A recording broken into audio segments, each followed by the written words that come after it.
การปลูกถั่วงอกด้วยระบบน้ำวนช่วยให้พี่น้องประหยัดน้สบายดียินดีต้อนรับเข้าสู่ละสนุนฟาร์มเส้นเก่าเส้นเคยมาพบกับเป็นไงเด็กมื้อนี้ทางละสนุนฟาร์มของเราได้โอกาสดีจะได้จัดส่งอุปกรณ์ทั้งเบิดนี่พี่น้อง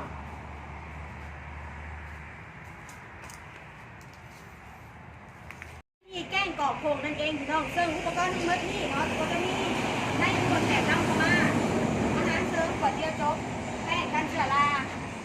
และดังที่สัญญากับพี่น้องทุกๆเพื่อในการส่งมอบของเราจะมีการทดลองอุปกรณ์ของเราว่าจะเป็น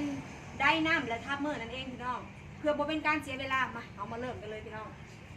อุปกรณ์ตัวที่หนึ่ง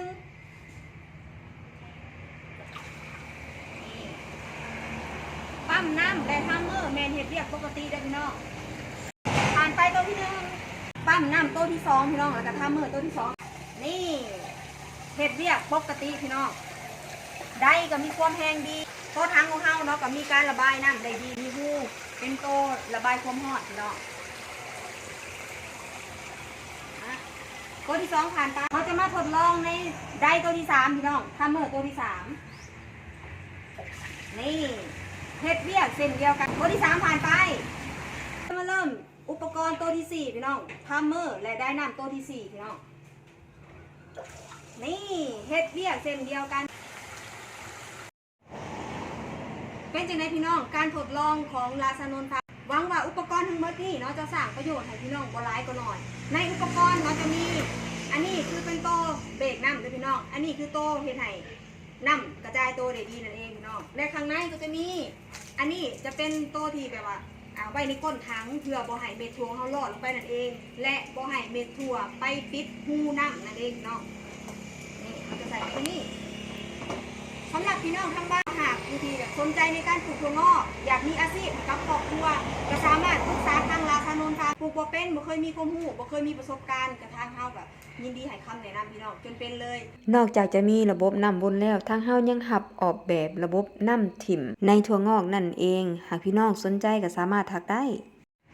ทางนี้เบก็จะขอโตไปแพ็คอุปกรณ์สุดนี้จัดส่งผ่านมีไส้ของส่งสาขาแก่งแห่นั่นเองโตห้องก้นทางมีอยู่4อันเดอร์สีเขียวแบบนี้และโตดำก็จะมีอยู่8อันเดอร์เพราะว่าทั้งละไส้ทั้งละ2แผ่น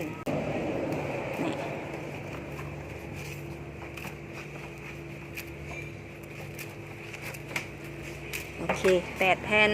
เมอร์ก็จะมี4อันปั๊มน้ำก็จะมี4อันเดอร์เฮาก็จะเอาลงใส่ในก้นถังอันนี้ก็จะเป็นแป้งกันเชื้อราอาหารเสริมขวดดีด้านในจะมีวาล์วเปิดน้ำปั๊มน้ำ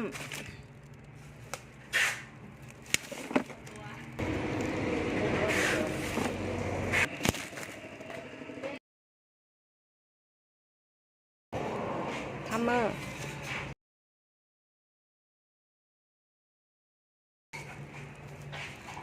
์4โต้อาหารเสริมแป้งกันเชื้อราด้านในจะมีกระซามเด้อปิดปากถังห้าวห้องถังขอบใจที่พี่น้องเสื้อมันละสนุนฟาร์มให้ทรงมอบอาชีพดีๆแบบนี้ให้